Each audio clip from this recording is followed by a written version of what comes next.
জমা করে দেন ধীরে ধীরে। হ্যাঁ করুন করুন, কোনো ব্যাপার নেই। আপনি আসুন, আপনি নিজে আসুন, এদিকে আসুন।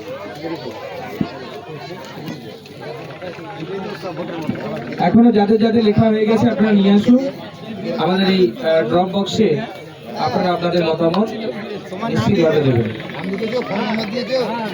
যাদের যাদের হয়ে গেছে অবশ্যই সবার ফোন নাম্বার, নাম, ফোন নাম্বার, পিনকোড নাম্বারটা দেবেন। আপনাদের যার পিনকোড নাম্বার আছে, নাম, ফোন নাম্বার আর পিনকোড নাম্বারটা অবশ্যই দেবেন। পিনকোড নাম্বারটা ভুলে গেছি। 712 এইখানটা ওটা নেই, এটা দিন, ঠিক আছে। ধন্যবাদ সবাইকে। আর কার কার কাছে আছে নিয়ে আসুন একটা পেপার। ভেতরে হ্যাঁ দিন দিন, এইটা হ্যাঁ এই ভেতরে, এইভাবে পেনটাই তো পাচ্ছি না, বিপিন দিলে তো যার যার কাছে আছে বিজেপির গ্যারান্টি। কারণ আপনারা জানেন যে বর্তমান সময়ে যে সরকার চলছে, এই সরকারের আমলে পশ্চিমবাংলা ধীরে ধীরে সব দিক থেকে দুর্বল। অর্থনৈতিক দিক থেকে তো পশ্চিমবাংলার মেরুদণ্ড ভেঙে গেছে। যুব সমাজকে আজকে এমন একটা অন্ধকারে নিয়ে গেছে এই সরকার, যেখানে যুব সমাজ আর সোজা হয়ে দাঁড়াতে পারছে না। পশ্চিমবাংলায় যারা মেধাবী ছাত্র তারা রাস্তায় বসে কাঁদে চাকরির জন্য, কিন্তু টাকা দিলে চাকরি সেখানে পাওয়া যায়। সিপিএমের আমলে আমরা দেখেছি চিরকুটে চাকরি হয়েছে, সিপিএমের নেতারা চিরকুটে চাকরি দিয়েছে, সেই চাকরি নিয়ে সিপিএমের ক্যাডার যারা হয়েছে তারা চাকরি পেয়েছে। কিন্তু বর্তমান সময়ে যুব সমাজে যেভাবে কোমরটা ভেঙে দেওয়া হয়েছে, যেভাবে 65,000 কলকারখানা বন্ধ হয়ে গেছে সারা পশ্চিমবাংলায়, সেখানে পশ্চিমবাংলা আজ গভীর সংকটে।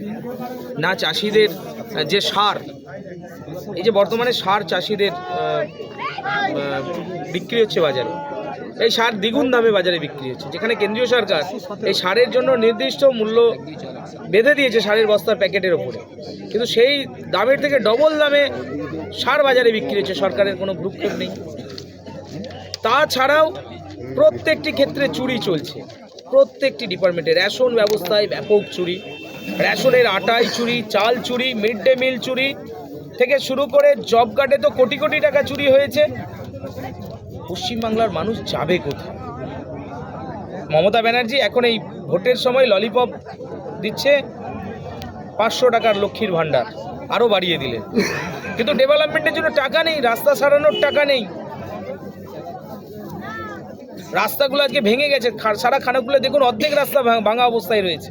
আমরা তো লড়াই করে অনেক রাস্তার টাকা বরাদ্দ করতে পেরেছি, কিন্তু বাকি পারিনি। বন্যা নিয়ন্ত্রণের জন্য বাঁধ নেই, কোনো পরিকল্পনা নেই। আজকে পিএইচই প্রকল্প, কেন্দ্রীয় সরকারের যে পিএইচই প্রকল্প, জল জীবন জল মিশন প্রকল্পের টাকা আজকে খেয়ে নিয়েছে তৃণমূলের নেতারা। মমতা ব্যানার্জি এই প্রকল্পের টাকা অন্য খাতে খরচা করে দিয়েছে। পশ্চিমবাংলা দেনার দায়ে ডুবতে বসেছে, এত পরিমাণ, আজকে প্রায় 6 লক্ষ কোটি টাকার কাছে দেনা, যেখানে সিপিএম ছেড়ে গিয়েছিল প্রায় 2 লক্ষ কোটি টাকা দেনা, সেখান থেকে আরও 4 লক্ষ কোটি টাকা দেনায় 15 বছরে। তারা তো 34 বছরে 2 লক্ষ কোটি টাকা দেনা করেছে, এরা 15 বছরে আরও 4 লক্ষ কোটি টাকা দেন। একজন মানুষের মাথার ওপর প্রায় 90,000-এর কাছাকাছি এরকম দেনা রয়েছে। তো একটা শিশু জন্মাবার পর 90,000 টাকা দেনা নিয়ে জন্মাচ্ছে। এত পরিমাণ দেনা পশ্চিমবাংলাবাসীর মাথার উপরে চাপিয়ে দিয়েছে মমতা ব্যানার্জি, যে এখান থেকে বের করিয়ে নিয়ে আসতে হবে পশ্চিমবাংলা। পশ্চিমবাংলাকে বাঁচাতে হবে। পশ্চিমবাংলাকে অন্ধকারের দিকে নিয়ে যাচ্ছে, রসাতলে নিয়ে যাচ্ছে, যেখানে অনুপ্রবেশ। আজকে বর্ডার টপকে রোহিঙ্গা থেকে শুরু করে অবৈধ মুসলমানরা বাংলাদেশ থেকে, পাকিস্তান থেকে ভারতবর্ষে প্রবেশ করেছে।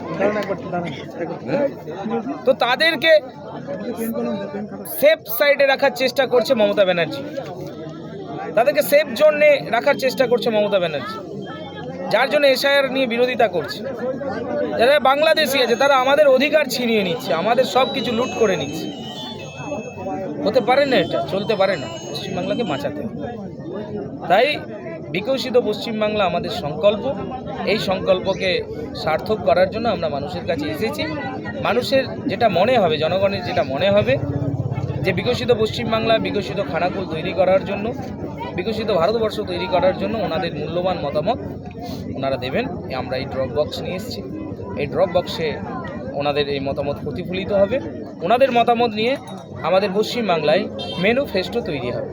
মানে আমাদের এই সরকারকে ফেলে আমাদের কি পরিকল্পনা আছে, বা এই সরকার চলে যাওয়ার পর আমাদের কি পরিকল্পনা আছে, মানে জনগণের যা পরিকল্পনা আছে সেটাকে আমরা বাস্তবায়িত করার জন্য, সেই জন্যই আজকে আমরা এই ড্রপ বক্সের ব্যবস্থা করেছি। তো জনগণের কাছ থেকে পুরো পরিকল্পনা নিয়েই আগামী দিনে আমাদের পশ্চিমবাংলায় নির্বাচনী ম্যানিফেস্টো তৈরি হবে। কোথায় কোথায় যাবে এই ম্যানিফেস্টো নেওয়ার জন্য সারা খানাকুল বিধানসভার প্রত্যেকটি প্রান্তে আমরা ঘুরব, প্রত্যেকটি প্রান্তে মানুষের কাছ থেকে তাদের মতামত নেব। জ্যোতিষ জগতে অদ্বিতীয় ডক্টর অঞ্জন শাস্ত্রী, আপনার উজ্জ্বল ভবিষ্যতের একমাত্র দিশারি। Call for booking 7477886099 or log in www.anjanshastri.com। Download করুন আমাদের exclusive mobile app astro Anjan.